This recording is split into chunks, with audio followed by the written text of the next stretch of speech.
warahmatullahi wabarakatuh. Di sini saya Dwi dengan Sinta, saya Tina, saya Irzal. Kami dari cabang Jakarta ingin membahas buku dari Angga PM yang berjudul Sales Now. Di sini kita akan mengambil salah satu bab dari buku ini, yaitu di bab bagaimana berkomunikasi dengan orang lain atau customer yang akan kita hadapi di penjualan di cabang Jakarta ini. Pertama dari Mbak Sinta, untuk Mbak Sinta sendiri, untuk bagaimana berkomunikasi dengan orang lain. Di poin pertama ini kan ada salam, permohonan maaf, dan ucapan terima kasih. Menurut Mbak Sinta itu bagaimana sih dalam percakapan ini? ya kalau menurut saya sih di awal ya itu kita mesti ada greeting dan mengucapkan permohonan maaf dan berterima kasih pada saat kita meminta tolong kepada seseorang gitu. Jadi sebelum kita menyampaikan sesuatu apa yang kita maksud ya, harusnya sih kita mengucapkan greeting ya, atau salam seperti selamat pagi, selamat siang, atau assalamualaikum. Kemudian kita sampaikan apa yang ingin kita utarakan kepada beliau gitu ya. Apakah kita memang meminta bantuan dengan mengucapkan mohon maaf, minta tolong bantuannya untuk A dan B atau C. Kemudian jangan lupa untuk selalu mengucapkan terima kasih pada saat kita sudah meminta bantuan kepada orang lain. Kalau saya sih itu Sudah cukup Mbak? Cukup. Yang kedua, di sini kan ada Mbak Vina nih. Iya. Untuk poin kedua ini kan ada tanyakan kabar dan keluarga. Itu bagaimana sih maksudnya? Menurut saya tanyakan kabar dan keluarga itu seperti kayak kita menggali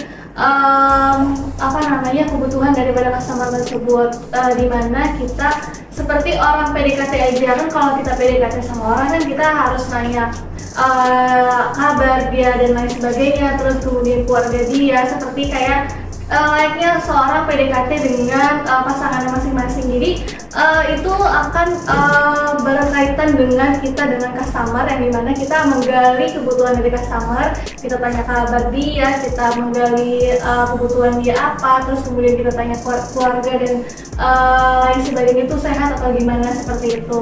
Jadi itu berhubungan dengan PDKT dari kita dan pasangan, berkaitan dengan kita menggali kebutuhan customer, seperti itu.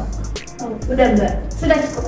Yang ketiga nih Mas, untuk Mas Irzal, kan ada poin cari persamaan bukan perbedaan.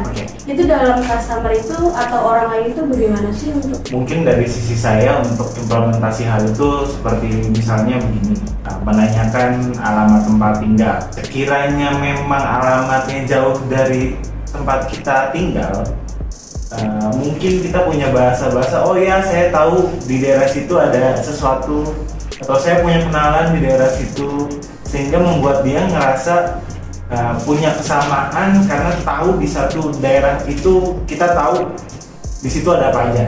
Minimal itu dulu. Lalu misalnya juga contohnya pekerjaan atau sedang sibuk di bidang apa, sekalipun memang bidangnya kita berbeda jauh, tapi seenggaknya kita punya informasi tentang bidang tersebut, sehingga membuat customer pun merasa kalau kita mengerti apa yang mereka kerjakan. Ketika customer tahu kalau kita mencoba untuk mengerti hal itu, dia akan merasa lebih dekat sama kita. Hal-hal seperti itu yang membuat kita memasukkan informasi tentang apa yang kita jual jadi jauh lebih mudah. Itu aja sih menurut saya. Oke, untuk saya sih di sini ada poin Anda harus rendah hati tetapi jangan rendah diri. Jadi kalau tanggapan saya tuh, boleh kita rendah hati dengan seseorang, tapi kalau kita semakin diinjak-injak dengan orang itu, jangan mau juga, karena itu bukan nama dari rendah hati, karena itu rendah diri. Kita merendahkan diri kita untuk dicaci maki sama orang, dikucilkan sama orang. Jadi harusnya kita harus rendah hati, tetapi kita juga tahu batasan rendah hati itu. Jadi untuk menarik customer atau dengan orang lain itu seenggaknya rendah hati dulu, tetapi ada batasan selagi masih masuk ke dalam kategori diri kita gitu. Udah sih dari aku itu aja. Untuk dari Mbak Sinta, Mbak Vina, dan Mas Irzal ada yang lain? Sudah cukup.